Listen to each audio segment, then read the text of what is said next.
धन्यवाद करता हूं।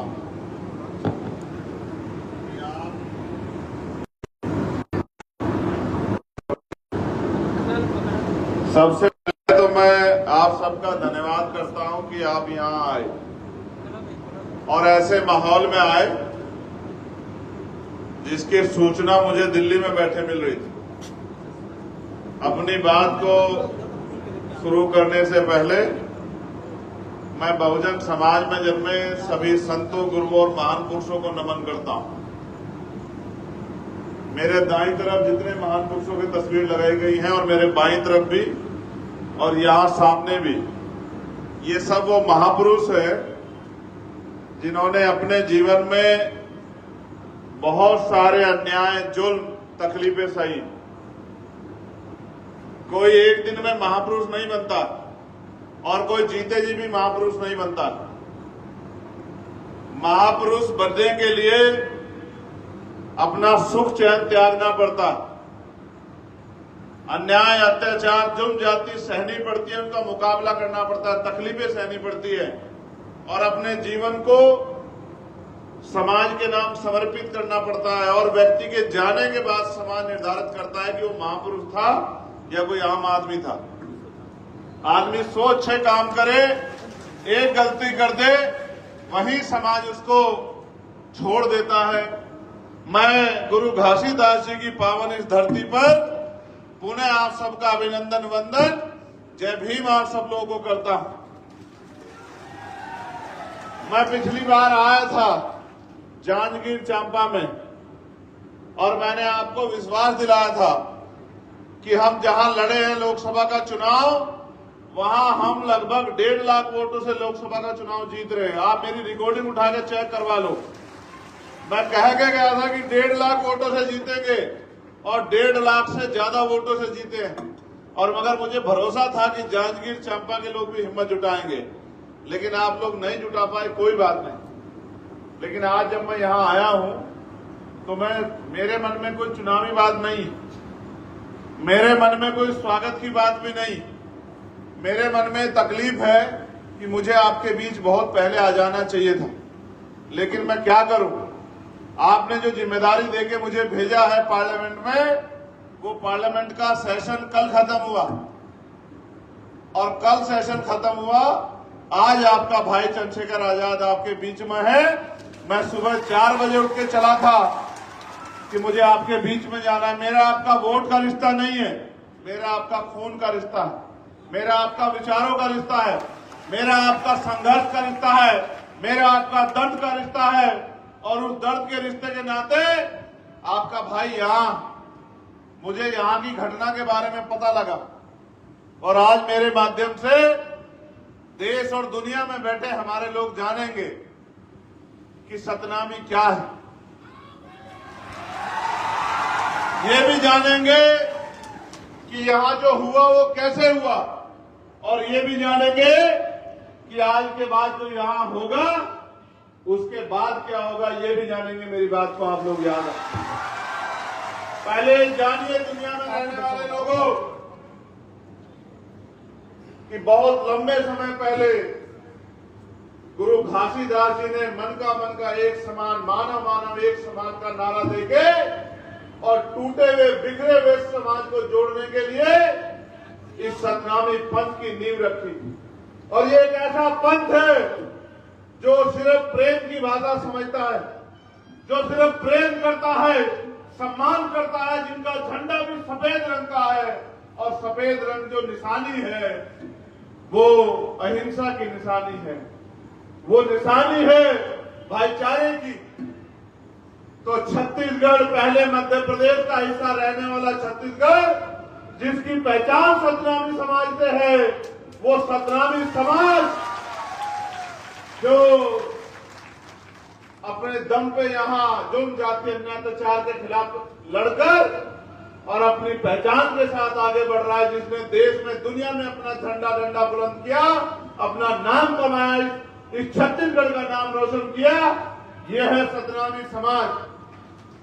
और बड़ौदा बाजार में जो हुआ वो एक दिन की घटना नहीं है। बड़ौदा बाजार में जो हुआ वो बार बार जो हमारे जैत स्तंभ को, हमारी आस्था को, हमारे सम्मान को जो अपमानित करने का काम किया, हमें पीड़ा देने का काम किया, जिसके बाद हमने ज्ञापन देकर सरकार से मांग की कि इसकी सीबीआई जांच करा दो, क्योंकि ये जैत स्तंभ को नोचना, उसको काटना सामान्य घटना नहीं है। इसके पीछे किसी का दिमाग है, कोई षड्यंत्र है, कोई जानबूझ के किसी बड़ी घटना को अंजाम देना चाहता है। ये एक सोची समझी साजिश है। लेकिन महीने भर के समय के बाद भी इतने बड़े समाज की आस्था को अपमानित होने दिया गया और 3-4 लोगों को पकड़ के, जिनको ये भी नहीं पता कि जैत स्तंभ क्या होता है, सतनामी समाज क्या है, गुरु घासीदास के विचार क्या है, जो इस प्रदेश के रहने वाले भी नहीं है, उनको गिरफ्तार करके खाना पूर्ति करके जेल भेज दिया जाता जा रहा है, सिर्फ और सिर्फ हमारी भावना आग करने के लिए। और मैं अपने सतनामी समाज को जानता हूं, वो कभी हिंसा के रास्ते में नहीं जा सकता। मैं जानता हूं कभी हिंसा का रास्ता इख्तियार नहीं करता। अगर वो हिंसा का रास्ता इख्तियार करने वाला समाज होता तो इनकी तरफ आंख उठाने वाला व्यक्ति छत्तीसगढ़ में दिखाई नहीं देता। मैं अपने समाज की ताकत को जानता हूं। लेकिन ये तो संविधान को मानने वाले लोग हैं, ये तो गुरु घासीदास को मानने वाले लोग हैं, ये तो बाबा साहब अम्बेडकर को मानने वाले लोग हैं, ये तो माननीय काशीराम साहब को मानने वाले लोग हैं। ये कभी हिंसा का सहारा नहीं लेते। ये तो जिस दिन इकट्ठा हुए थे, अपनी बात को कहने के लिए इकट्ठा हुए थे, लेकिन इनकी भीड़ में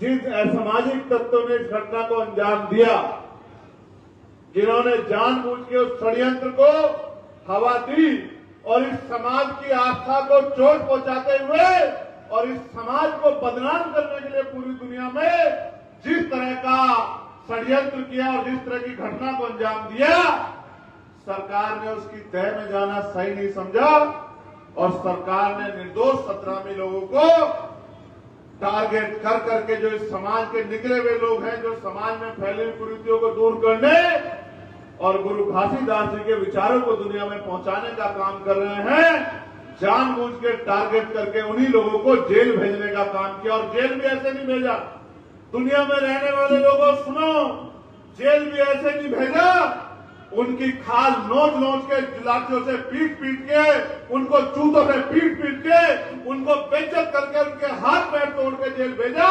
और आज मेरे भाई, मेरा परिवार जेलों में सड़ रहा है। ये इस सरकार और इस सरकार के निकम्मे प्रशासन की देन है। क्या इस प्रशासन को नहीं पता था इनका एलआईयू का फेलियर है, इनके इंटेलिजेंस का फेलियर है? इनको नहीं पता था। आज तो इनको पता था कितने लोग आएंगे। आज तो जगह जगह बैरिकेडिंग लगा दी, आज तो गांव गांव में अनाउंसमेंट करा दिया कि मुकदमे हो जाएंगे, जेल भेज दिए जाओगे। आज तो डराने का काम किया। 1 महीना हमारे लोग आंदोलन करते रहे कि इसकी सीबीआई जांच करा दो, तब तो गहरी नींद में सो रहे थे कि हम नहीं जानते क्या हुआ, क्या हम बच्चे हैं, क्या हम दूध पीते बच्चे हैं? हमें नहीं पता कि किस तरह आंदोलन को कुचला जाता है, किस तरह से जो है आंदोलन को बदनाम किया जाता है, किस तरह अपने गुंडे भीड़ में घुसाकर और सतनामी समाज के निर्दोष युवाओं पे झूठे मुकदमे लगा के क्या करना चाहते हो, क्या दिखाना चाहते हो? आपको क्या लगता है कि डर जाएंगे? आपको क्या लगता है छिप जाएंगे? आदमी एक बार पैदा होता है, एक बार मरता है। याद रखना सरकार के लोगों, एक बार के बाद दोबारा नहीं मरता और एक बार के बाद दोबारा पैदा नहीं होता। मैं आपसे भी कहना चाहता हूं, बुज़दिल तो नहीं हो, बहादुर लोगों, क्या हो गया तुम्हें? किस बात से डर रहे हो? जेल तो क्रांतिकारियों का गहना होती है। और इतिहास याद करो, यह मुल्क जब आजादी पाया तो कितने लोगों ने शहादत दी, कितने क्रांतिकारियों ने शहादत दी, कितने लोगों ने जेल काटी? किस चीज से डर रहे हो? मैं तुम्हारे सामने खड़ा हूं, चंद्रशेखर आजाद, जिसने दिल्ली की तिहाड़ भी 2-2 बार काटी और 16-16 महीने जेल काटी, जिसके शरीर में इतनी हड्डियां नहीं, उतनी लाठियों से उसको पीटा गया, पैरों के नखून खींच लिए गए, दांत तोड़ दिए गए, रीढ़ की हड्डी में गैप कर दिया गया, फिर भी नहीं मरा। क्योंकि संघर्ष करने वाला व्यक्ति मरता नहीं है, संघर्ष करने वाला अमर होता है और उसके जाने के बाद दुनिया उसको याद रखती है। आज हमारे प्रदेश अध्यक्ष राजकुमार जांगड़े जी यहाँ नहीं है।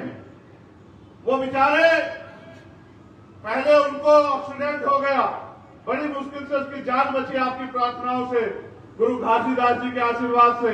फिर उसको दोबारा से चोट लग गई। वो किसी तरह से, उसको पता था कि उसके ऊपर शिकंजा कसा जाएगा। वो निर्दोष व्यक्ति किसी तरह से यहां से चला गया। उसको पकड़ के लेके आए। जिस दिन मैंने घोषणा करी कि मैं आने वाला हूं, इनको पता था कि राजकुमार जांगड़े और भीम आर्मी के लोग यहां रहेंगे तो लाखों लोग जुटेंगे और आपको जवाब देना भारी हो जाएगा। अभी मैं जब यहां आया तो मुझे बताया कि उसके पिताजी आए। ये राजकुमार जी के पिताजी हैं।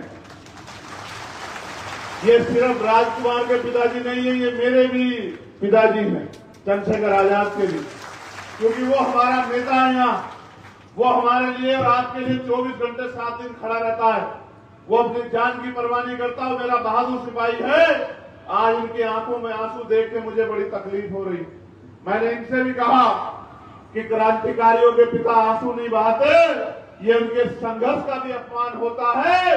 याद करो शहीद आजम भगत सिंह को जब फांसी की सजा हुई थी तो उन्होंने अपने पिता को, उनके पिता ने एक लेटर लिख दिया था अंग्रेजों को कि उनकी सजा माफ कर दी जाए, तो वो अपने पिता से लड़ पड़े थे।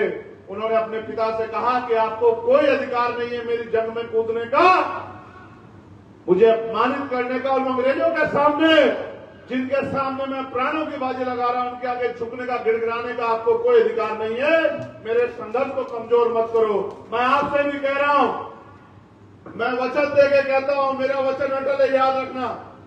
मैं सरकार से कह रहा हूं, प्रशासन कराओ जेल बड़ी, छत्तीसगढ़ की जेल बड़ी कराओ। हम देखेंगे कितने लोगों को आप जेल भेजेंगे। हम आपकी हिम्मत देखने का काम करेंगे आप यहाँ। और इसको आप आग्रह मत समझना। ये मेरी चेतावनी है सरकार को कि अगर वो गुंडागर्दी पे उतर आई है, अगर वो तानाशाही पे उतर आई है, अगर वो सत्यावी समाज को कुचलने पे उतर आई है, तो उसका जवाब देने के लिए चंद्रशेखर आजाद है। करो मुकाबला, हम लोग तुम्हारा मुकाबला करेंगे। मैं आज आया ये देखने के लिए क्या चल रहा, तो मैंने देखा 14 FIR, 153 लोगों को गिरफ्तार किया गया। कितने निर्दोष लोग हैं किसी को नहीं पता। उसका उदाहरण है ये बहन बैठी है जिनके पति पत्रकार हैं। इनका नाम है उमा पुरेना, ग्राम कुसमी, थाना पलारी। इनके पति मीडिया में हैं। इन्होंने पूरे डॉक्यूमेंट लगाए हैं, मीडिया के साथी भी देख ले।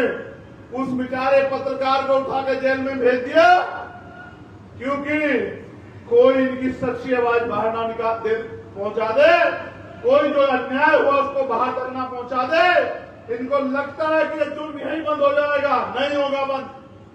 ऐसी कितनी एप्लीकेशन मेरे पास हैं जो निर्दोष लोग हैं जिनको पकड़ के जेल में डाल दिया है। छत्तीसगढ़ सरकार को ये लगता है कि ये जानवर हैं, गूंगे बहरे लोग हैं, ये गाय बैल बकरी है कि इन पे जुल्म करो, लाठी बजाओ, इनकी खाल खींच लो, इनको जेल में ठूस दो, कोई नहीं पूछेगा। गिरफ्तारी कर रहे हैं। कानून ये है कि 24 घंटे के अंदर आपको उनके परिवार को इन्फॉर्म करना पड़ेगा। जिसके बच्चे को आपने गिरफ्तार किया है, जिस जेल में भेज रहे हो, आपको उनके परिवार को इन्फॉर्म करना पड़ेगा। कुछ नहीं कर रहे हैं। मैं तो खाकी वर्दी वालों की भी आवाज उठा रहा हूं कि इनको 8 घंटे की ड्यूटी कर दो। इनको बहुत तकलीफ सहनी पड़ती है, लेकिन आप भी सोचो, आपके भी परिवार हैं। जब आप पीड़ित होंगे तो चंद्रशेखर आजाद आपके साथ खड़ा होगा, खाकी वर्दी वालों, मेरे भाइयों। लेकिन जब आप जुल्म करोगे तो ये सत्ता आपको नहीं बचा पाएगी। मेरी बात को याद रखना। सुप्रीम कोर्ट तक खींच के ले चलूंगा, सुप्रीम कोर्ट तक खींच के ले चलूंगा, बताऊंगा किस तरह कानून की धज्जियां उड़ाई जाती है। याद रखना मेरे लोगों, मैं वचन देकर कह रहा हूं, एक अधिकारी को नहीं छोड़ेंगे जिसने संविधान का उल्लंघन किया, कानून का उल्लंघन किया। याद रखना, मरे हुए लोग नहीं है, सड़कों पे नहीं है, हम पार्लियामेंट में भी है।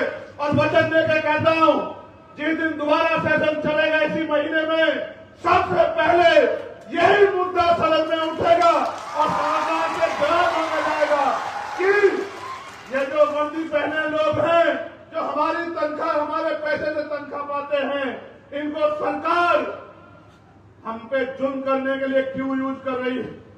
क्या कानून नहीं जानते हो? क्या आपको नहीं पता है कि जिन परिवारों के बच्चों को आपने उठाया इन्फॉर्म करना पड़ेगा? क्या आपको नहीं पता है कि निर्दोषों को जेल नहीं भेज सकते हैं? क्या आपको नहीं पता है कि जानबूझ के इतने बड़े समाज को नहीं कुचल सकते हैं, उनकी भावनाओं को नहीं कुचल सकते हैं? क्या क्या नहीं पता आपको? सब पता है, लेकिन आप सत्ता के आगे कमजोर पड़ गए हो। मैं आपको बल देने के लिए आया हूं कि घबराओ मत पुलिस के साथियों, मैं आपके साथ हूं, ईमानदारी से काम करो। लेकिन याद रखो, आपके भी परिवार हैं। कल जब अपने बच्चों में जाओगे तो कैसे उनसे आंखें मिलाओगे? जब किसी गरीब के बच्चे को, निर्दोष को पीट पीट के जेल भेजोगे, कैसे आंख मिलाओगे? सोचो, यही प्रदेश होगा। कल आपके बच्चे से कोई गलती हो जाए या ना भी गलती हो और उसके साथ ऐसा जुल्म हो, कैसे बर्दाश्त करोगे? आप भी तो पिता हो। क्या अपने बच्चों में होते जुल्म को बर्दाश्त कर पाओगे? खाल खींच रहे हो मेरे लोग। ऐसा लगता है कि उनका कोई वाली वारिस नहीं है, उनका कोई भाई नहीं है, उनका कोई परिवार नहीं है, उनके लिए लड़ने वाला कोई नहीं है। हो सकता है छत्तीसगढ़ के नेता आंख बीच सकते हैं, लेकिन दिल्ली में बैठे हम लोग आंख नहीं बीच सकते। मेरी बात को याद रखना। आपको शायद नहीं पता कि जिन भीम आर्मी के लोगों को आपने बंद किया है, इसी 21 जुलाई में भीम आर्मी की स्थापना हुई थी। आपको नहीं पता? ये महीना हमारा है, ये हमारा महीना है। पिछले साल इसी महीने में हमने 5 लाख लोग दिल्ली में जुटाए थे, और इस बार भी अगर आप आतंक करोगे तो 10 लाख लोग हम लोग दिल्ली में जुटाएंगे। जब आपके सम्मानीय मुख्यमंत्री दिल्ली आएंगे, हम उनका स्वागत करेंगे।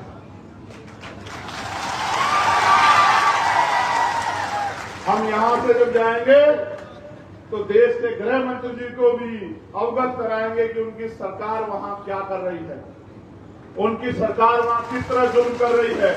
और अगर वो भी हमारी बात नहीं सुनेंगे तो सड़कें सुनेंगे हमारी बात, क्योंकि हम भीम आर्मी आजाद समाज पार्टी को ताकत को जानते हैं, और हम ये भी जानते हैं कि ये लोकतंत्र है। लोकतंत्र में जिनके पास लोग होते हैं उनकी सुनवाई तानाशाह को भी करनी पड़ती है। आप ये बताओ, ऐसा क्या हुआ कि एसपी दफ्तर में आग लगी और सिर्फ आबकारी की फाइल ही चली? ऐसा क्या हुआ? बाहर आग नहीं लगी और अंदर आग लग गई। ऐसा तो नहीं कि दफ्तर में बैठ के कोई आदमी आग लगा रहा हो। ऐसा तो नहीं कि दफ्तर में बैठ के कोई आग लगा रहा हो, अपने किसी माफिया साथी को बचा रहा हो, किसी की मदद कर रहा हो, किसी को जेल जाने से बचा रहा हो, किसी से कुछ सुविधा लाभ लेकर गरीबों के बच्चों को फंसा रहा हो। ऐसा तो नहीं है। कहां था इंटेलिजेंस, कहां था LIU, कहां थी पुलिस, कहां था प्रशासन? इतने लोग आए थे, क्यों नहीं बात करी? जिलाधिकारी मौके पे क्यों नहीं पहुंचा? आज इतनी फोर्स लगाई है, अगर इतनी फोर्स उस दिन लगाई होती तो पत्ता भी नहीं हिलता। और इतने लोग यहाँ हैं, बताओ पत्ता कहां हिल रहा है? इनमें से कौन ऐसा है जो किसी को बुरा कह रहा है? लेकिन बुरा तो उस दिन भी नहीं कह रहा था। ये तो सत्ता और विपक्ष की मिली भगत थी जिसमें मेरे लोग पिस गए, जो बेचारे गुरु घासीदास जी के सम्मान में, जो सतनामी समाज के सम्मान में गए थे, वो बेचारे पिस गए। और वो नौजवान पिस गया जो समाज को परिवार से भी बड़ा मानकर एडी चोटी का जोड़ लगाकर पूरे प्रदेश में जुल्म जाति के खिलाफ लड़ रहा है। मैं समझता हूं क्योंकि हम सत्ता के खिलाफ मजबूती से लड़ रहे हैं, इसलिए जानबूझ के हमारी लड़ाई को कमजोर करने के लिए हमारे नेताओं को टारगेट किया गया है। विश्वास करो, सबसे ऊपर है कानून और कानून से ऊपर है संविधान। कोई संविधान से बाहर नहीं है। अगर मुख्यमंत्री अपराध करेंगे तो कानून उनको भी सजा देगा और अगर गृह मंत्री अपराध करेंगे तो कानून उनको भी सजा देगा। सतनामी समाज था, सतनामी समाज है और सतनामी समाज अनंत अनंत तक रहेगा। ये गलतफहमी अपने दिल में मत रखना। मैं आज राज्यपाल जी से भी मिला था, मैंने उनको भी ज्ञापन दिया। उन्होंने मुझसे कहा कि भाई घटना बड़ी चिंताजनक है, दफ्तर में आग लगी है। तो मैंने कहा तो आग लगाने वालों को गिरफ्तार करो, आग बुझाने वालों को गिरफ्तार मत करो। मैं तो आपसे कह रहा हूं, जिसने आग लगाई है आप सीबीआई जांच कराओ इस घटना की, उस पर कड़ी से कड़ी कार्रवाई करो। लेकिन जिन लोगों ने अपने सम्मान आत्मसम्मान की लड़ाई लड़ने के लिए जो वहां गए थे, उन लोगों पर झूठे मुकदमे लगाकर जेल में डालने का या उनको उनकी हिम्मत को तोड़ने का काम मत करो। मैं उनको ज्ञापन दे के आया हूं और मैं फिर आपसे कह रहा हूं कि आपको लगता है हम लोग कमजोर हैं? दोनों हाथ उठा के बताओ कि आपको लगता है हम लोग कमजोर हैं? हम चुप इसलिए है, हम ये जुल्म इसलिए सह रहे हैं। मैंने वीडियो ट्वीट की थी, यही सब बहादुर लोग थे, अलग अलग वर्दी वाले लोग जो लातों से पीट रहे थे। वकील है, कितने मेडिकल है आपके पास? कितने लोगों पे 307 लगाई? कितने लोगों को चोट आई? एक आदमी को चोट लगी, 10 आदमी को चोट लगी, 100 लोगों ने चोट मारी कि 307 का मुकदमा दर्ज कर दिया। और आप लोगों ने जो किया, आपकी वीडियो एविडेंस नहीं है क्या कि आप जूतों से पीट रहे, गिरा गिरा के लाठियों से पीट रहे? आपको किसने दिया पीटने का? पुलिस का काम पीटना कब से हो गया? किसने अधिकार दिया? कौन से एक्ट में लिखा कि पुलिस पीटेगी? गुंडागर्दी करते, गुंडागर्दी करोगे, जुल्म करोगे, लगता है इनका कोई इनकी आवाज उठाने वाला नहीं है। गलत है, गलत को गलत कहना सीखो। और संविधान की शपथ लेकर आपने जब ये नौकरी ज्वाइन की थी तो याद करो, किसी नेता के पैसे नहीं मिली नौकरी, आपके संघर्ष से मिली है।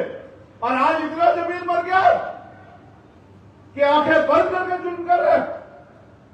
याद रखना, यहां जुल्म कर लोगे, लेकिन यहां से ऊपर भी एक अदालत है, उस कुदरत की अदालत जो सब देख रही है।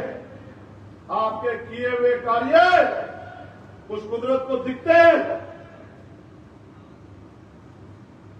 मैं आपसे नाराज नहीं हूं, इसलिए क्योंकि पुलिस तो सरकार की होती है। मैं तो खुद से नाराज हूं कि हम यहां इतने ताकतवर नहीं है कि आपका ट्रांसफर पोस्टिंग कर सकें।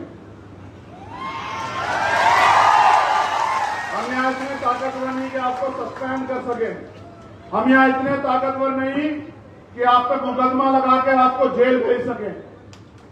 हम अभी इतने ताकत नहीं है पॉलिटिकली, लेकिन आपको क्या लगता है हम तो वहां भी उतने ताकतवर नहीं थे जहां हम ताकतवर बने। आपको क्या लगता है कि हम हमेशा ऐसे रहेंगे? आपको क्या लगता है आपके दिए हुए जख्म हम भूल जाएंगे? नहीं, बिल्कुल नहीं भूलेंगे। हम अपनी पीठ पे पड़ी लाठी को भूल सकते हैं, लेकिन अपने समाज की पीठ पे पड़ी लाठी को कभी नहीं भूल सकते। मेरी बात को आप याद रखना। हम जानते हैं कि हम कमजोर हैं राजनीतिक रूप से। जब आपकी लाठियां हमारे खिलाफ उठती हैं तो नहीं सोचती। आपके आदमी को तो पत्थर लगा भाइयों, हमें तो पूछे रखने में मारा जाता है, हमें तो घोड़ी पे बैठने में मारा जाता है। आपको तो पत्थर लगा, आप तो घायल हुए, मैं उसको भी सही नहीं मानता, मगर हमें तो मार के लटकाया जाता है भाई। हमें तो मटकी छूने में मारा जाता है। हम किससे नहीं लड़ते? हम तो अपने मुल्क में जुल्म सह रहे हैं। करोड़ों की आबादी होने के बाद भी इस देश का दलित, पिछड़ा, आदिवासी और अन्य धार्मिक अल्पसंख्यक जुल्म सह रहे हैं। हमारी मौत लिंचिंग होती है भाई, हमें मारा जाता है, दाढ़ी रखने पे, टोपी पहनने में मारा जाता है, हमें आवाज उठाने में मारा जाता है। हम नहीं लड़ते, हम संविधान पे भरोसा रखते हैं। लड़ने वाले लोग होते तो आपकी हिम्मत नहीं होती, हमारे पंडाल में घुस जाते, आपकी संख्या इतनी नहीं।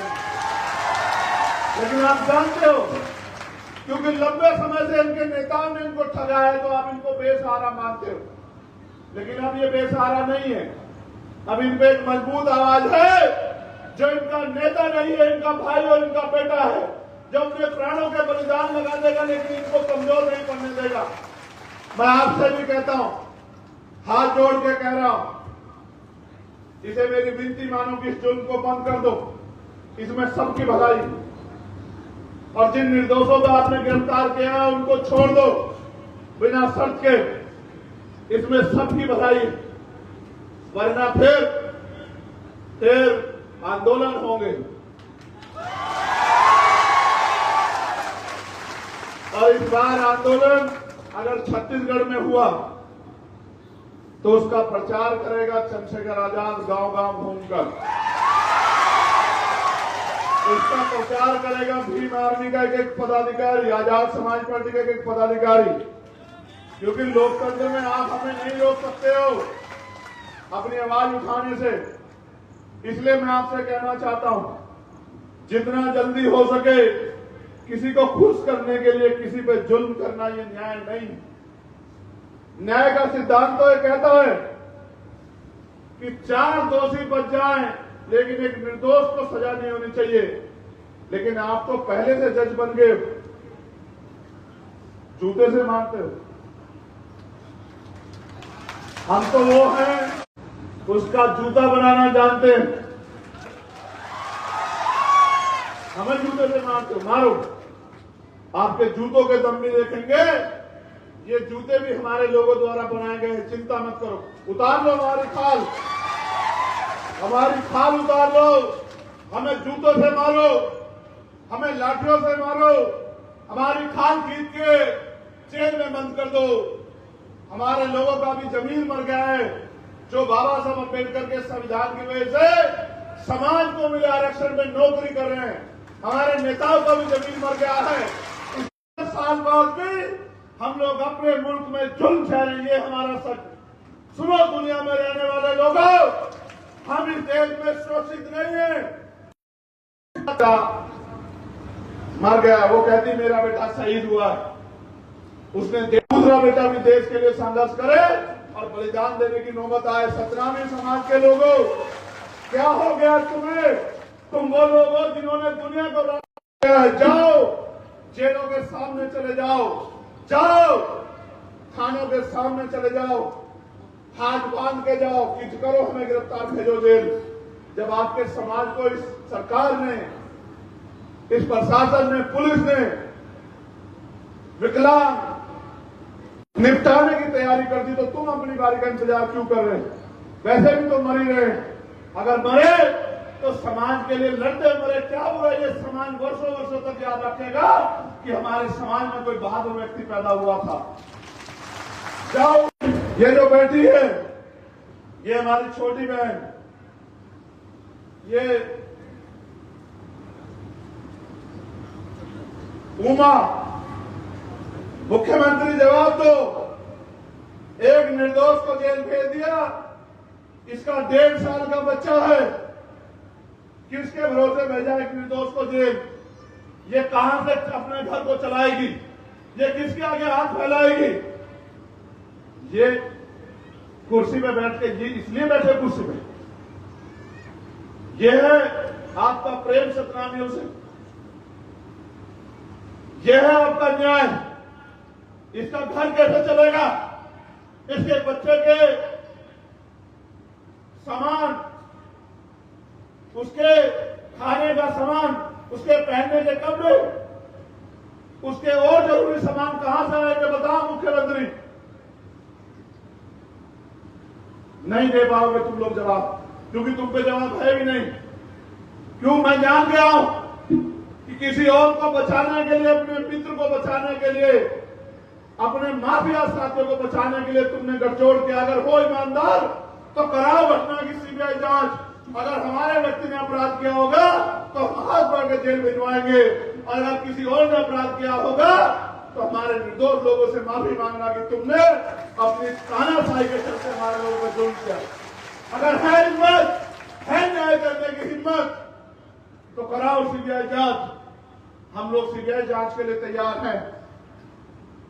और अगर नहीं कराते सीबीआई जांच तो हम ये मान लेंगे कि सत्ता और विपक्ष मिलकर हमें उजाड़ने पे तुल गया।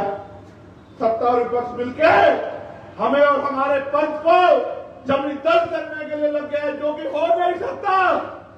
सतनामी थे, है और रहेंगे। आपने आयोग बनाया कि 3 महीने में जांच रिपोर्ट देंगे, तो बिना जांच रिपोर्ट आए क्यों भेज रहे हो जेल? क्यों निर्दोषों को बलि चढ़ा रहे हो? यह अन्याय, और अन्याय करने वाले से अन्याय सहने वाला दोषी होता है। ये बाबा साहब ने कहा है कि अन्याय करने वाले से अन्याय सहने वाला दोषी होता है। करो भीम आर्मी के लोगों पे जुल्म, जो बचे हुए हैं, जिनकी लिस्ट बनाई है तुम्हारे नेताओं ने दिए बना के, उनको जेल भेज दो। करेंगे तुमसे मुकाबला, और ऐसा मुकाबला करेंगे संख्या के आधार पे।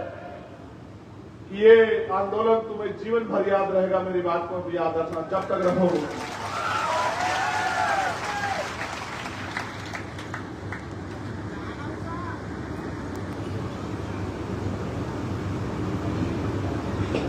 आयोजनकर्ता किशोर नवरंगे को रिमांड के समय जिलाधीश कार्यालय में ले जाकर उग्र रूप में वीडियोग्राफ किया जा रहा था। पुलिस ने उन्हें थाना बलौदा बाजार रिमांड में रखा। जब रिमांड में रखा उस समय पुलिस द्वारा मारपीट व मानसिक प्रताड़ना में गाली गलौज, गुरु घासीदास बाबा जी का अपमान व सतनामी समाज का अपमान किया जा रहा था। ये स्वीकार नहीं होगा भाई। करोगे तो ये स्वीकार नहीं होगा। उक्त घटना को पुलिस द्वारा जिला कार्यालय में शाम के समय आयोजनकर्ता किशोर नवरंगे को ले जाकर उग्र रूप में करके पत्थर फेंकवाना, ये सब का वीडियो ग्राफ लिया जा रहा था। इसका मतलब सब कुछ प्लान किया गया है, सब कुछ तैयार किया गया है। जानबूझ के षड्यंत्र करके सतनामी समाज को देश और दुनिया में बदनाम करने का एक षड्यंत्र किया गया है। इसलिए मैं पुनः मुख्यमंत्री जी से मांग करता हूं कि वो सीबीआई जांच कराए और दूध का दूध और पानी का पानी होने दे। जिसने अपराध किया उसको सजा मिलनी चाहिए, लेकिन उसकी आड़ में निर्दोषों को बलि पर नहीं चढ़ाया जा सकता। मैं जितने परिवारों के बच्चे जेलों में हैं, मैं उनको विश्वास दिला कहता हूं कि मुझे बस 10 दिन चाहिए। मैं देश भर में अपनी तैयारी करूंगा और अगला आंदोलन जो पिछली बार दिल्ली में हुआ था वो इस बार दिल्ली में नहीं होगा, वो छत्तीसगढ़ में होगा। छत्तीसगढ़ को भी